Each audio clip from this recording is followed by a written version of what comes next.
Tässä puhuu rehtori. Kuten muistamme, opinto-ohjaajan auto joutui viime maanantaina koulumme piha-alueella ilkivallan kohteeksi. Onneksi vaaratilanteelta vältyttiin ja huoltomiehen onnistui poistaa lappomenetelmällä piimä niin kutsutun pissapojan säiliöstä, jonne se ei missään tapauksessa kuulu. Koska siis korjaamattomia vahinkoja ei syntynyt, annoin tekijöille mahdollisuuden pudottaa nimellään varustetun tunnustuksen kanslian postilaatikkoon välttyäkseen ankarammilta toimenpiteiltä. Määräaikaan mennessä tunnustuksia saapui 1 kappale.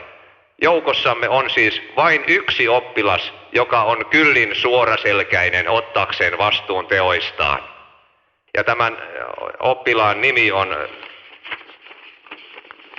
P. Önttö.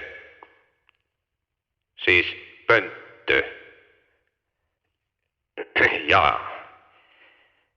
Minä kysyn, onko tämä mielestänne hauskaa? Osallistu Kerro Kepponen -kilpailuun. Parhaat jäännöt palkitaan repullisella koulutarvikkeita. Ohjeet Tiimarista ja osoitteesta tiimari.fi.